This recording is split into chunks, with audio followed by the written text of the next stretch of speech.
आइए सुनते हैं दोस्तों रानी केतकी की कहानी। बड़ी ही इंटरेस्टिंग कहानी है दोस्तों, पूरा सुनिएगा। रानी केतकी की कहानी एक ऐसा अद्भुत उदाहरण है जो हमें यह दिखाती है कि साहस, बुद्धिमत्ता और धैर्य से किस प्रकार बड़ी से बड़ी चुनौतियों का सामना किया जा सकता है। यह कहानी एक काल्पनिक राज्य की है जहां रानी केतकी अपने साहस और नेतृत्व के लिए जानी जाती थी। उनका राज सुख समृद्धि में अग्रणी था, लेकिन एक समय ऐसा आया जब उनके राज्य पर एक बड़ा संकट आ पड़ा। राजा विक्रम, जो कि रानी केतकी के पति थे, एक बहुत ही पराक्रमी और न्यायप्रिय शासक थे। उनके शासनकाल में राज्य में कभी भी किसी प्रकार की समस्या नहीं आई। लेकिन एक बार राजा विक्रम को किसी युद्ध के सिलसिले में दूर जाना पड़ा। उनके जाने के बाद रानी केतकी ने राज्य का शासन संभाला। एक दिन अचानक राज्य के समीप के जंगल में एक राक्षस का आतंक पैदा हो गया। वह राक्षस इतना बलशाली था कि कोई भी उसे हराने का साहस नहीं कर पा रहा था। राक्षस ने राज्य पर हमला करने की धमकी दी, जिससे राज्य में हाहाकार मच गया। प्रजा डरी और भय से कांपने लगी। सबकी निगाहें अब रानी केतकी पर थी कि वह क्या निर्णय लेगी।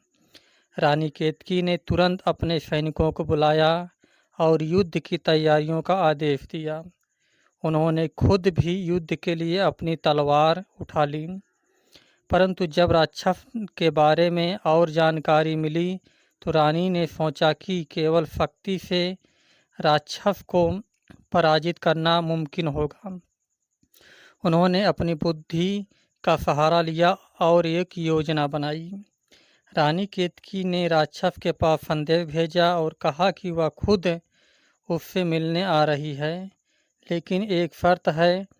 उन्होंने कहा कि वह चाहती है कि राक्षस उनके महल में आकर उनके साथ एक रात बिताए। राक्षस, जो कि अपनी शक्ति पर घमंड करता था, इस प्रस्ताव से सहमत हो गया। रात होते ही रानी केतकी ने अपने महल को सुगंधित फूलों से सजाया, लेकिन एक विशेष प्रकार के केतकी के फूलों से, जिनकी सुगंध बहुत तीव्र और मादक होती है। जब राक्षस महल में आया तो उसने उस सुगंध का विरोध करने की कोशिश की, लेकिन वह सफल नहीं हो सका। धीरे धीरे उस सुगंध के प्रस्ताव से राक्षस की शक्तियां कमज़ोर पड़ने लगी और वह सो गया। जब राक्षस गहरी नींद में सो गया तो रानी केतकी ने अपने सैनिकों को बुलाया और उस राक्षस को बांध दिया। सुबह होते ही राक्षस को जब होश आया तो उसने खुद को बेड़ियों में जकड़ा हुआ पाया। उसने रानी से माफ़ी मांगी और वादा किया कि वह कभी भी उनके राज्य को नुकसान नहीं पहुंचाएगा। रानी केतकी ने राक्षस को माफ़ कर दिया, लेकिन उसे चेतावनी दी कि यदि वह फिर से किसी को तंग करेगा तो उसकी सज़ा और भी कठोर होगी।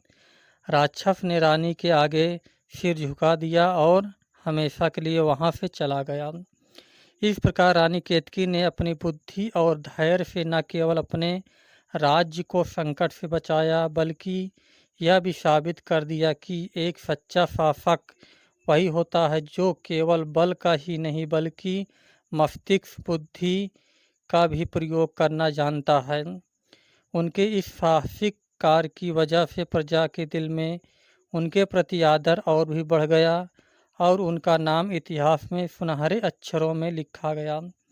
यह कहानी हमें यह सिखाती है कि जीवन में चाहे कितनी भी बड़ी समस्या क्यों न हो, यदि हम धैर्य और बुद्धिमानी से काम लें तो हर समस्या का समाधान निकल सकता है।